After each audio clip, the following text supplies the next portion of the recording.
So I'm going to be talking tonight about, this morning, in particular, I'm going to just first talk with two things that in the minds of many people don't necessarily seem to go together, namely Planned Parenthood or Margaret Sanger on the one hand, and eugenics on the other. Now this is something that's become more and more known, which is great in recent years, but still I think there's a good amount of ignorance out there. And I want to warn you ahead of time, there's going to be, in this first talk, there'll be a lot of quotes from Sanger up on the PowerPoint, and I know people who are interested in this topic like to take a lot of notes. You do not need to write out all of those quotes because my website, which is there in tiny print, but it's just my name, angelafranks.com. On my website, there's a Margaret Sanger tab, and it has like all of these quotes plus more on there, so you don't have to worry about capturing them all. Right now, you can just sit back and enjoy the morning stuff. So let's just start with the facts about Margaret Sanger. So those are her dates there. She always fudges that last one, but her dates I think are important because it helps us see that Sanger did not live to see the Roe v. Wade decision of 1973. And in fact, in her latter years, she was quite ill and not really very engaged with what was going on. So I'm going to be sticking to things that really are pre-Roe, but it's interesting to see how much of her vision then later is carried out, in fact, in the Roe v. Wade decision. Sanger was one of 11 children, which probably helped to influence her viewpoints. And she was, I'm going to argue, a eugenicist. So what do I mean by that? So Sanger believed that birth control would help to control the genetic future of the human race, right? And so birth control would enable some genes to be not passed on. It would limit the genes. It shouldn't be reproduced. And as a kind of the necessary assumption for that kind of eugenic viewpoint is that the human person is reduced to a cluster of either good or bad genes. And this will be important when we get into the second topic that I'm going to talk about, which is John Paul II's more expansive view of the human person, what we could call an anthropology. John Paul II's anthropology is much more expansive, and the Sanger's and the eugenic anthropology is very reductive, right? It reduces the human person to a set of good or bad genes. So this is what I call an ideology. In other words, it's this kind of mindset that doesn't allow for any other contrary viewpoints. And there's a few elements to this ideology, which I call an ideology of control, and we'll see why very shortly. So first of all, it's important to realize that Sanger was, in a sense, it's kind of almost touchingly naive, how pro-promiscuous she was. Like, in this sense, this was obviously, you know, when she's doing much of her writing and her activism is pre-sexual revolution, you know, pre-birth control pill. And there's this sense that somehow, in an unproblematic kind of way, lots of people are going to be able to engage in lots of sexual relations with lots of other people, and somehow this is all going to be fine, right? I mean, it's like, we know now that it just doesn't work that way, you know, and even in Sanger's life. So Sanger not only believed this, she lived it, and, you know, there's a more kind of soap opera type biography of Sanger that was written that's not very scholarly, but it kind of dives in with relish into all of like the various dramas of all of these different affairs, and how, like, you know, it's just part of being human that people get jealous and possessive and all these sorts of things when you try to live this way. But even though it didn't work out very well in her own life, she still consistently believed that somehow, just by merely people having greater sexual license, that somehow this was going to naturally make people happy. So this was an intrinsic part of her mindset. Well, if you believe this, it becomes very important to avoid pregnancy, right? Because if you're in favor of having lots of uncommitted relationships with lots of people, well, you can't be trying to raise children that might come out of those relations. Like, that's not part of the mindset. That's not part of the lifestyle she's promoting.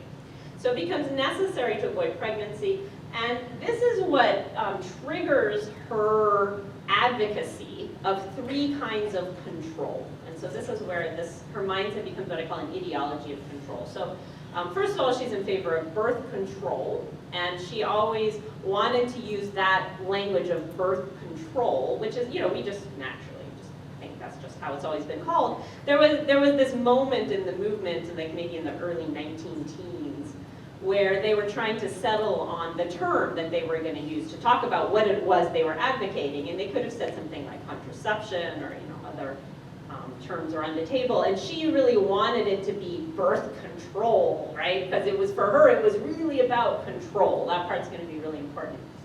So birth control, but then this enables eugenic control. When you have birth control, then it's possible to control the kinds of genes that are being passed down, right? It's possible to control the sorts of people that are going to be reproduced. And then at a global level, this is going to become population control. So the phrase that really ties all of these things together, and we're going to see more of this in the talk here, but the phrase was quality, not quantity, right? So quality people, but not lots of them, right? Because if you got lots of them, you kind of lose the quality control. So these three kinds of control go hand in hand for her: birth control, eugenic control, population control. Oh. Image, so I had fun with this. Like, you can find all of these, you can find these online now, a lot of these eugenic images, the self-direction. Eugenics is the self-direction of human evolution.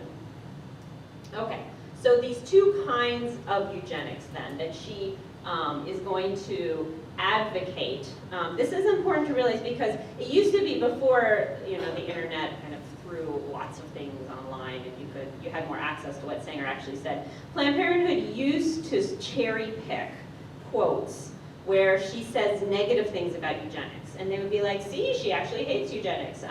And this was, I don't know if it was consciously deceptive, but she only ever criticizes one kind of eugenics. So let's look at the two kinds of eugenics. This is a distinction she herself made and lots of other eugenicists made. So eugenicists argued that there was negative eugenics and positive eugenics. So Sanger was pro-negative eugenics and was anti-positive eugenics. All right, so positive eugenics. People who supported positive eugenics, so we're talking like the 19-teens, this is starting to become quite widespread, but by the 1920s, this is really taken over. If you're educated, if you have a college degree, you're a eugenicist, right? Like, it kind of takes over elite thinking by the 1920s. And there were certainly people who proposed positive eugenics, namely more children from the so-called fit, the so-called genetically fit. Right? And so these are people who would go and try to encourage graduates of Ivy League colleges to get married and have more kids. Right? Like, that was kind of their thing.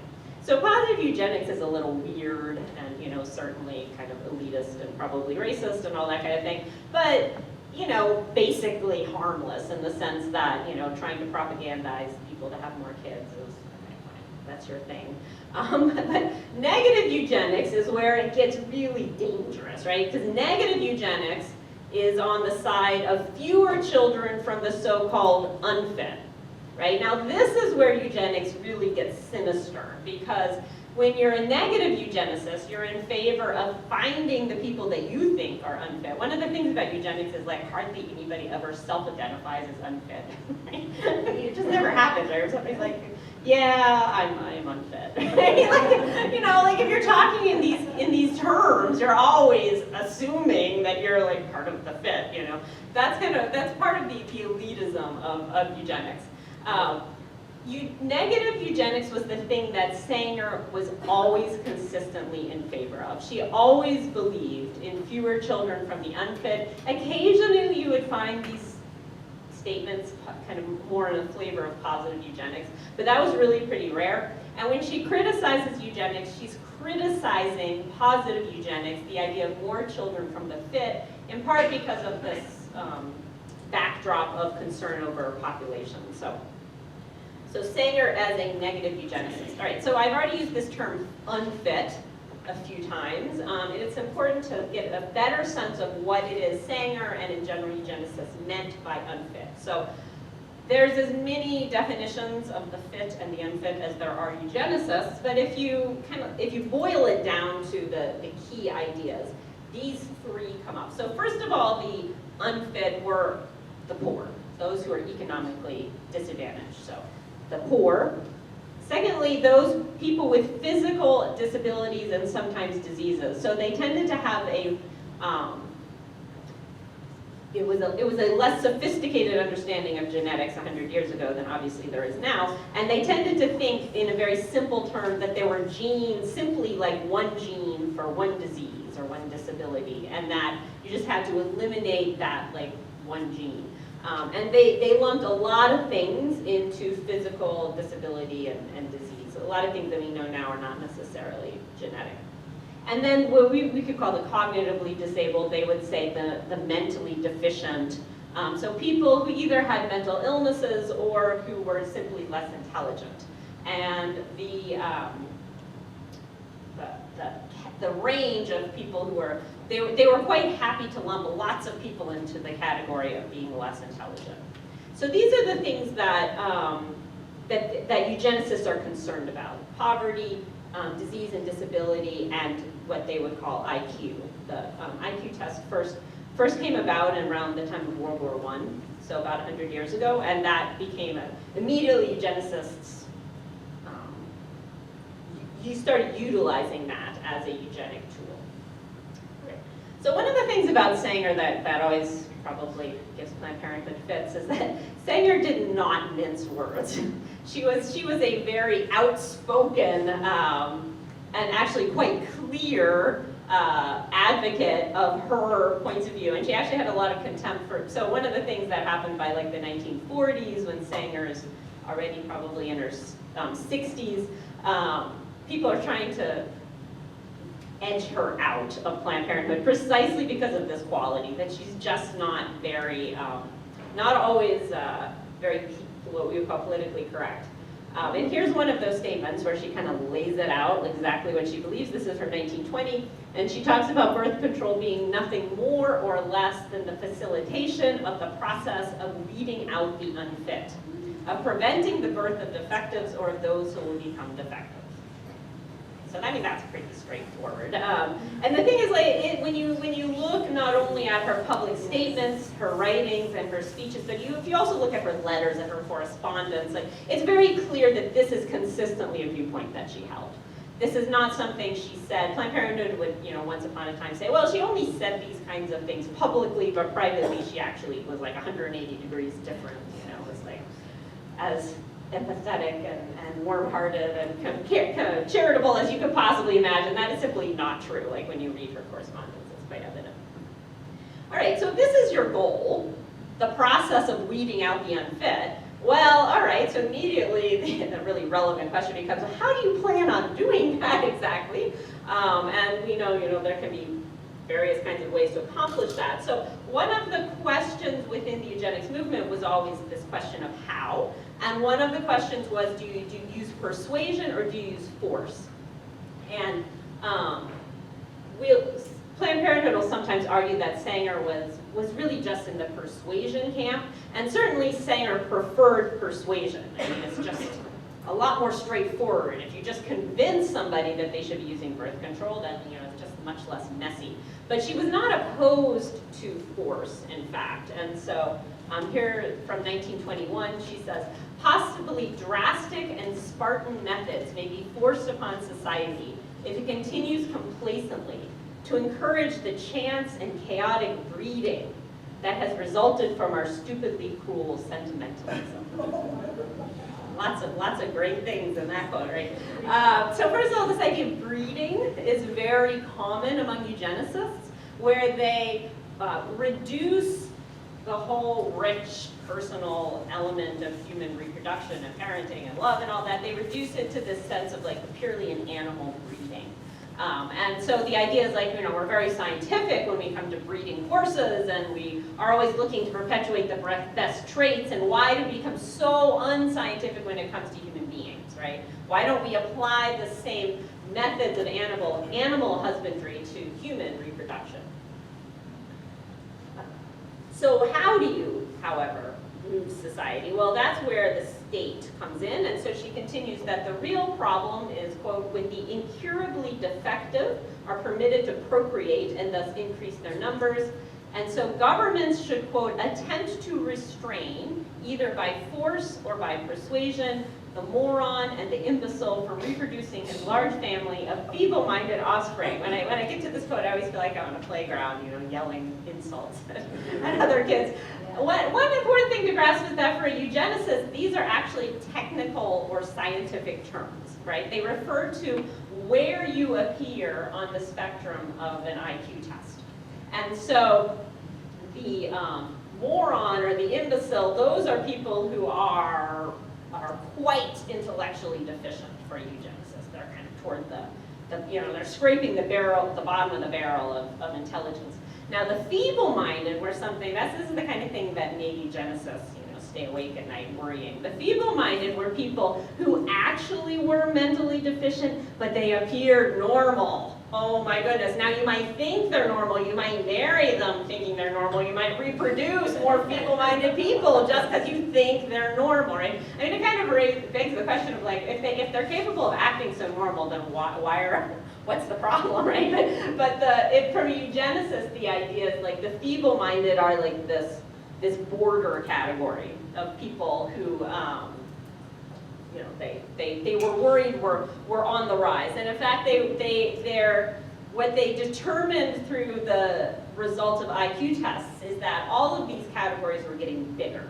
And the nation's intelligence was tanking, right? This was the eugenic concern, that the nation's intelligence as a whole is going down.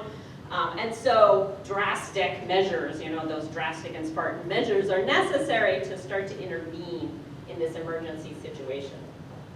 So one of those methods that became something that eugenicists, that became part of the eugenic legislative program was forced sterilization. So this is something that we have quite an extensive history of here in America that we really have not come to terms with.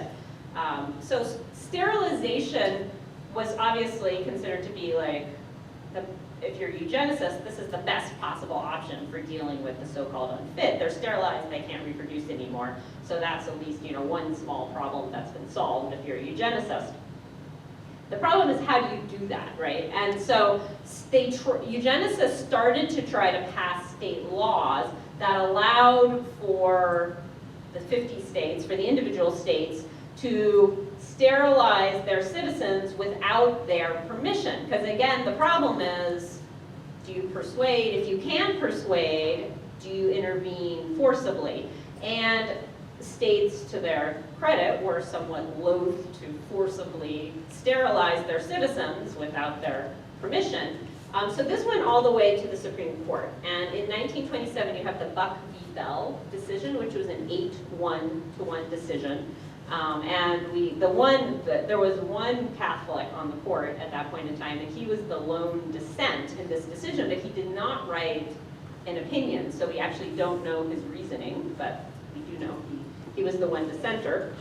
And Oliver Wendell Holmes Jr. wrote the majority opinion, in which the infamous phrase was, 3 generations of imbeciles are enough. So the idea, this was in Virginia, I think it is, Carrie Buck was the supposedly feeble-minded or idiotic person who is the state they wanted to sterilize.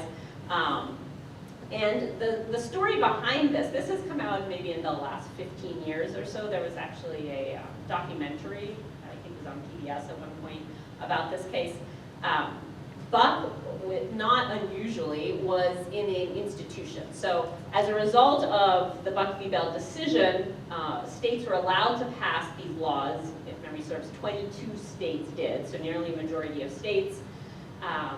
And most of the people who were sterilized as a result of these laws were living in institutions. So the idea was, well, we know these people are mentally deficient because they're already in institutions. That's why they're there. And so that was an obvious population, and they're a captive population, almost literally. Now, the case of Carrie Buck, though, was really illustrative because, like many other people who were in these institutions, Buck was probably of actually normal intelligence. There was probably nothing particularly deficient about her intelligence. She was in there because of a case of, her family had her committed because of a case of incest within her family. She was she was being subjected to this incestuous relationship, and to get her away from that, they put her in an institution. So it wasn't even that there was anything objectively measurable about this, about her situation. And one of my friends who saw one of the documentaries about Carrie Buck, she said it kept emphasizing the fact of the normality of her intelligence. And my friend said, I kept waiting for the documentary to say, but even if she were mentally deficient, we shouldn't treat people like this, right? And it never actually got around to saying that, which I think is fascinating, right? Because that indicates our own residual eugenic ideas, that it's like, it's especially horrifying if a normal, quote unquote, person is subjected to this, but if somebody who does have some kind of mental illness or developmental delay or something is subjected to this, it's a lot harder for us to gin up the outrage, right? Because we still have these residual eugenic ideas. As a result of Buck v. Bell, so into the 60s, these laws were enforced. To my Buck v. Bell was never overturned as a decision, and a lot of the state laws just essentially became ignored, and they weren't enforced anymore, but a lot of them are still even on the books in a lot of the states. The best estimates are that about 67,000 Americans were sterilized, and a lot of the people within the institutions didn't even know what had happened. Some of them later left the institutions and got married and couldn't have kids and never really understood why, and then a doctor wouldn't do surgery and investigate and tell them, oh, you were sterilized. And they were sometimes told in the institutions that they had to have an appendectomy or some kind of operation or whatever. So not only without their consent, but often without even their knowledge. So where was Sanger on this situation? Planned Parenthood never came out and explicitly endorsed forced sterilization, but Sanger's opinion, as always, was pretty obvious to discern. So Sanger said, it now remains for the United States government to set a sensible example to the world by offering a bonus or a yearly pension to all obviously unfit parents who allow themselves to be sterilized by harmless and scientific means. In this way, the moron and the diseased would have no posterity to inherit their unhappy condition.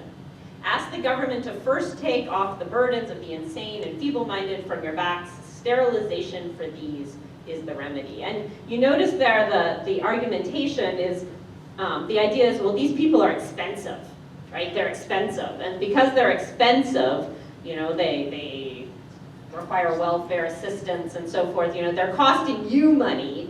And so if they're sterilized, then it'll save you money, right? And so that was a really common appeal to the pocketbook, the idea that it was somehow unjust that, quote unquote, normal people should have to support, quote unquote, unfit people. So that gives you a brief overview of Sanger's own eugenic ideas. In addition to her own ideas, there were also the people she surrounded herself with. And this is one of the things that makes you realize how deeply eugenics permeated the birth control movement, that they were really the same personnel wearing just two different hats. So some examples are, so she had a national council so the American Birth Control League was one of her organizations. Planned Parenthood didn't settle on the name Planned Parenthood until the 40s, but one of the early versions of it was the American Birth Control League. And there were about 50 members in this national council, and 23 of them were prominent eugenicists. And the way I figured that out was that I found their names on, eugenic organizations as serving as officers. They wrote eugenic articles. They somehow took a public stand in a fairly prominent way as a eugenicist. Probably a much higher number of the council were actually eugenicists, but just didn't bother to be, elected the secretary of the American Eugenics Society or something. So these are only the people that I could trace in a public kind of way. In 1932, the American Eugenics Society formally endorsed her group. And then in the 1960s, so remember she was like in her 80s, she was quite ill, but I found in her papers receipts where she was still paying dues to the American Eugenics Society all the way into the 60s. And this is the point where by the time you get to the 60s, people know enough about what happened with Nazism that eugenics has all of a sudden become a something that people don't want to be associated with. So it has this real about shift happens within American public opinion about eugenics in the late 40s. And so you see by the late 40s and then the 50s and into the 60s that eugenics has to scramble to rebrand itself. And the way it rebrands itself is to throw all of its energy and attention into, first of all, genetic research and things like what later would be things like amniocentesis, so things that allow for genetic screening. So it goes in a more medical direction on the one hand, and in the other direction it goes into population control. And this is something that Marxist feminist scholars recognize. It's not just coming from a pro-life perspective, but it's very clear that the eugenics movement becomes the population control movement. In the midst of all of this, Sanger is still paying dues to the American Eugenics Society, so that gives you a sense of how close she was to them. One of the questions I want to raise is the question of racism. So I mentioned Nazi Germany. And when people think of eugenics, the first thing that they think of probably is Nazi Germany, for good reason. Because that's clearly the state in which the most eugenic programs were able to be enacted and enforced in Nazi Germany. So obviously, when we think of Nazism, what we think of first and foremost is anti-Semitism as being the most obvious expression of this. I want to shake that association in our mind up a little bit because one debate that happens a lot when we're talking about Margaret Sanger, we're talking about eugenics, is that Planned Parenthood immediately diverts the question away from the kinds of things that we saw, where Sanger is clearly a eugenicist, clearly in favor of things like forced sterilization and so forth. And Planned Parenthood diverts the question into asking, well, was she a racist? Assuming that the two things were exactly the same, or was she an anti-Semite?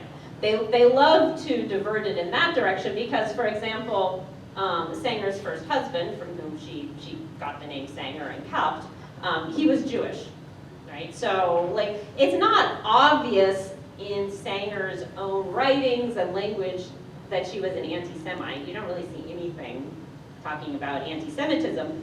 And even the question of her opinions toward Black Americans is a little bit ambiguous. There are some things that you can definitely interpret one way, but you don't have to, and there's not a lot on that. And so while she's talking a lot about things like poverty and intelligence and so forth, you see very little where she's actually talking about race. And so I think it's important to realize that you can draw a distinction between what I call elitist bigotry and racism. Right? So what you see in the eugenics movement simply is elitist bigotry. I mean, it's just a very bigoted kind of worldview that divides the world up into the fit and the unfit. It's kind of the very definition of elitist, right? But not all eugenicists were racists. And so, for example, you had, even in Sanger's own organizations, a lot of Jewish people who were eugenicists, right? So in their own mind, they didn't equate eugenics with anti-Semitism necessarily, right? But there were eugenicists who were virulently anti-Semitic and who were very much racist in very explicit kind of ways. And so in the eugenics movement, you had this spectrum of where the kinds of stances people took on racism. So I think it's important to realize that eugenicists are not always racist, but they are taking this stance of elitist bigotry. The reason I want to emphasize this is, first of all, sometimes there's things on the interwebs that say that Sanger said X, Y, or Z when she did not actually. There are fabricated quotes. Some of these have been around for decades, and they just kind of get recycled on the internet. And by putting those forward as something that Sanger said, then you basically walk into the trap of Planned Parenthood, because Planned Parenthood can easily knock that stuff down and make pro-lifers look bad in the meantime. Also because I think that it is a much more difficult question to argue. It requires a lot more subtlety, and it's actually not, the evidence is not very straightforward whether or not Sanger was a racist. But it's so straightforward that she was a eugenicist. I mean, it's really just obvious. Like, I just have selected just a few quotes out of many, many, many things that she said. So I think it's a much better strategy to focus on the eugenics than the racism. And so here is the conclusion that Edwin Black came to. So that there's no evidence that Sanger believed that blacks were inferior, quote unquote, unfit, simply because they were black. However, she was biased against the poor, and in her day especially, African Americans were not very upwardly mobile, and so de facto, by being biased against the poor, she puts not only blacks, but all racial minorities really into that category, the unfit. And so Edwin Black, who's useful because he's not a pro-lifer, and he actually likes Sanger, and he actually likes her project of promoting birth control, but he's deeply troubled by the fact that she's a eugenicist. He says, therefore, even though Sanger was not racist or an anti-Semite herself, she openly welcomed the worst elements of both into the birth control movement. So this is something that goes to, the Planned Parenthood narrative is that you know, Sanger was not only not a racist, but she was like a pioneer of racial equality, and she was ahead of her day, and that really doesn't work either. That narrative just doesn't work, because there were a whole bunch of people that she welcomed into her movement, and when they started, because they were not very nice people, when they started making trouble and waves within her movement, she protected them. And so one of those is Clarence Gamble. We have in my, just down the road from me in Boston, the Planned Parenthood Clinic is named after Nikki Nichols Gamble, who married one of Gamble's sons. Gamble was one of the heirs to the Procter & Gamble fortune. And so he was a very valuable person to have on hand. He was also, however, an absolutely open and unreconstructed racist, and pretty offensive about it too. Like, he wasn't capable of talking to somebody that he thought was racially deficient and not letting them know that he thought that, right? I mean, like, he was a very difficult, because, you know, he did a lot of work internationally, and this caused a lot of problems with, say, Indians and Africans. One of Gamble's projects, he opened more than 20 eugenic sterilization clinics, in particular in the Midwest and in the South. Those were the areas that he really targeted, and he would fund these and provide workers and so forth. And so here's one of his statements about sterilization. To date, less than 2,000 insane and mentally defective North Carolinians have been sterilized under the existing law. So, okay. Like, that sounds like a lot to me. Well, the only problem Gamble has with that is that it's not enough, right? It's not reaching enough people. This means that for every one man or woman who has been sterilized, there are 40 others who continue to pour defective genes into the state's bloodstream to pollute and degrade future generations, right? So this is the kind of guy that Clarence Gamble was. So what did Gamble do with Sanger? So first of all, I've never found any letter or anything where she's like, Clarence, you know, oof, like, let's not be quite so racist. Can you work on that? Like, she never called these people on this kind of bigotry. It just didn't seem to bother her that much. So he was the president of the Pennsylvania Birth Control Federation in the early 1930s. So that was the state affiliate of that version of Planned Parenthood back in the 30s. He was on the Planned Parenthood Federation of America Executive Committee from 1939 to 1942, which was a pretty small group. I think there's about half a dozen people. And he was actively involved in the International Planned Parenthood Federation. So Planned Parenthood has a domestic branch, and then it has this international branch, which is really 100% dedicated to population control, and abortion these days being one of those means of population control. Gamble was one of the people who helped set that up. International population control was very much an interest. If you don't think people of color are fit people, you can see why immediately you're going to be inclined to support something like international population control, right? So in fact, that is what he did.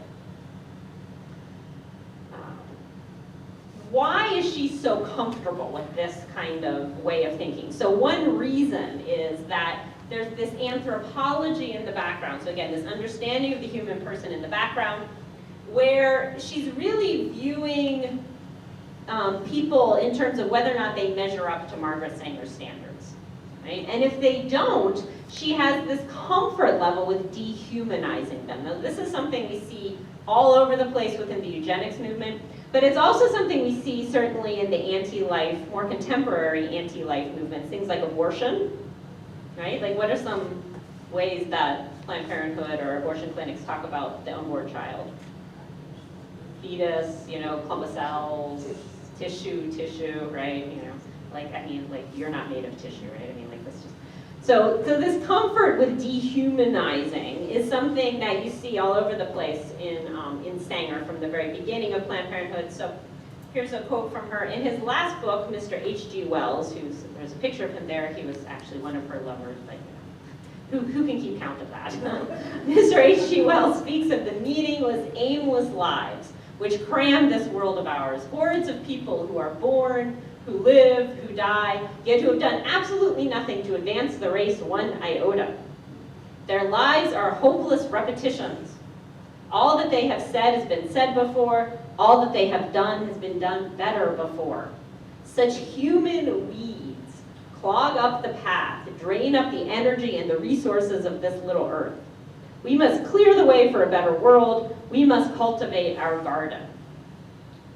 One of the really scary things about this quote is that, I mean, she's talking about people who just happen not to live the kind of spectacular life that Margaret Sanger lived, right? I mean, her lovers and her traveling and her importance and all that. But she's talking about ordinary people. We could, instead of calling them human weeds, we could call them, the salt of the earth, people who are raising their family and earning a living and being productive in their community and doing all sorts of valuable things in a quiet kind of way. And instead of looking at those people and saying, thank heavens we have people like that who keep our world going, she sees human weeds, right? We just need to exterminate them. So that's really a microcosm right there of the eugenic worldview, right? That reduces people if they're not somehow spectacular. And one of the ironies is that that Planned Parenthood, by the time you get to, say, the 60s and especially the 70s, is elevating itself as the institution that is in favor of choice, which is very ironic if you're familiar with Margaret Sanger and how she views things, because she really thought that this was regrettable. So there's this wonderful letter of hers from the 50s, where she's complaining about this kind of move within her movement. And she says, I see no wider meaning of family planning than control. And as for restriction, there are definitely some families throughout the world where there is every indication that restriction should be in order as well as an ideal for the betterment of the family and the race. Right? So Margaret Sanger is really the opposite of being pro-choice. She really doesn't, she was complaining about this move within Planned Parenthood to talk about family planning. And as far as a PR strategy, the people who opposed her in Planned Parenthood were absolutely right, that it's so much better to talk about family planning and choice than to talk about control, right? But Sanger was like, yeah, no, we're really all about control. That's what we do here. Birth control, eugenic control, population control, that's why we have this movement. And so even though there's this PR shift within the movement, I think that the roots of it and this ideology of control, I think you can still see, and I'll talk a little bit more about that. One further thing about Sanger is how she understands the place of the woman in all this, right? So pro-choice, it sounds very feminist and all of that. Okay, so this is from an early book of hers in the early 1920s. She says, woman has chained herself to her place in society and the family through the maternal functions of her nature. And only chains thus strong could have bound her to her lot as a brood animal for the masculine civilizations of the world. So in particular in this book, this is the book Woman in the New Race, Sanger presents her vision of feminism, which is not pro-choice, that kind of stuff, no. So what Sanger's vision is that, if you're going to take a stand against female oppression, you have to have a sense of what you think oppresses the woman, right? And if you realize, so this was written in 1921, by 1921, we've had decades of women, being activists around the question of female oppression, and what's kind of the big issue in 1921 for female activists when it comes to the question of female oppression. What are they trying to fight for in the 20s? The vote? Yeah, suffrage, right? So women's suffrage is a huge issue and has been an issue for Sanger's entire lifetime up to this point. Sanger's relationship to the suffragettes is very frosty. And the reason is because she thinks that the suffragettes do not grasp what she has grasped, which is that the real source of the problem of female oppression has nothing to do with these, what she would consider externals, right? So the suffragettes are very concerned with social and political structures. You know, property ownership, voting, education, you know, all of these kinds of legal and social and economic questions. Sanger says all of that is just superficial window dressing, right? Because Sanger has understood that the source of the problem is not that exterior stuff, but something within the woman herself, namely the fact that she can have children. So let that sink in, right? This is so much a part of contemporary feminism that we haven't come to terms with how shocking it is, really, to say that the source of female oppression is the female, right? In particular, her body. The source of female oppression is the fertile female body. If you kind of scratch the surface of any widespread mainstream contemporary feminist project, that's precisely the assumption that's there, right? Why is abortion and birth control considered to be so essential to any program of female liberation? It's this idea that the source of female oppression is the fertile female body. And you have to deal with that first before anything else can happen. And I think it's just really useful for us to realize that that has not always been the case. That has not always been the diagnosis on the part of feminists that female fertility is the problem. In fact, they used to say something the exact opposite. Sanger, because she establishes this institution of Planned Parenthood that is so effective in promoting its message and its vision within the world, Sanger really institutionalizes this idea that is going to take over feminism, certainly by the 60s. And so you see this here, more explicitly in Woman in the New Race. As woman has unconsciously and ignorantly brought about social disaster, so must and will she consciously and intelligently undo that disaster and create a new and better order. The task is hers. It cannot be avoided by excuses, nor can it be delegated. So the task of women is to, by controlling their fertility, she thinks it's going to set into motion that domino effect of birth control leading to eugenic control, leading to population control, that it's not only going to liberate the individual woman, but it's going to improve society as a whole. And so very quickly in Sanger, you can see why he moves from a choice to a duty. Within her, within woman, is wrapped up the future of the race. It is hers to make or mar. It is a woman's duty as well as her privilege to lay hold of the means of freedom. Whatever men may do, she cannot escape the responsibility. So, you know, the pressure to use birth control and abortion, right? That becomes more and more obvious within the movement. Okay, so Sanger's eugenic legacy, which is the title of my book on Sanger, Margaret Sanger's eugenic legacy. She succeeds where other eugenicists failed. When you walked into this room, you had probably heard of Margaret Sanger. You had probably never heard of Harry Laughlin, for example, or Frederick Osborne, who was the primary American eugenicist. Why? Because they didn't really succeed in institutionalizing their ideas, but she did through Planned Parenthood. This promotion of eugenic quality over population quantity. So we'll just briefly look at population control. This is Linda Gordon. I love to quote Linda Gordon because she's this pro-abortion Marxist feminist who, you can't accuse at all of being swayed by pro-life viewpoints or something in her criticism of the birth control movement. She said, this is from 1974. The eugenics people slid into the population control movement gracefully, naturally, imperceptibly. There was nothing to separate the two movements because there was no tension between their two sorts of goals. And so you get this wonderful quote from, this was from the conference proceedings, this doctor, he's talking about the IUD, which was designed solely for population control purposes. It's cheap, it's doctor controlled, it's relatively permanent. Okay, IUDs are horrible things, says the good doctor. They produce infection, they're outmoded and not worth using.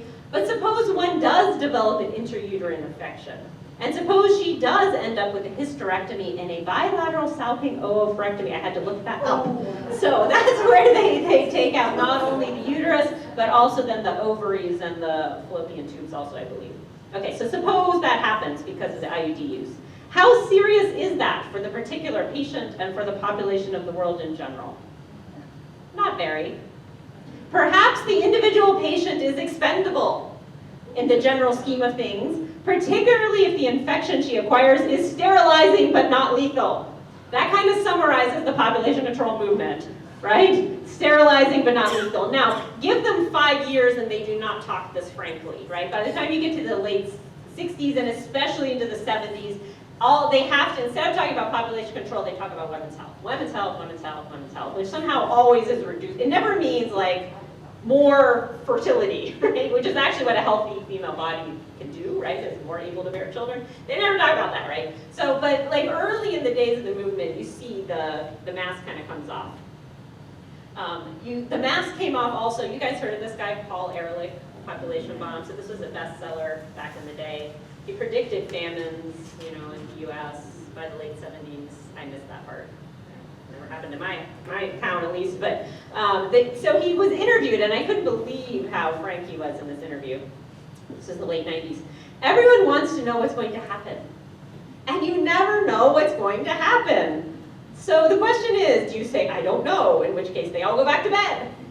Or do you say, you know, the sky is falling. In 10 years, we're likely to be going without food and water and get their attention, right? That was the method of the population control movement, to say we knew what was going to happen, even though we don't know what's going to happen, and just try to get their attention that way.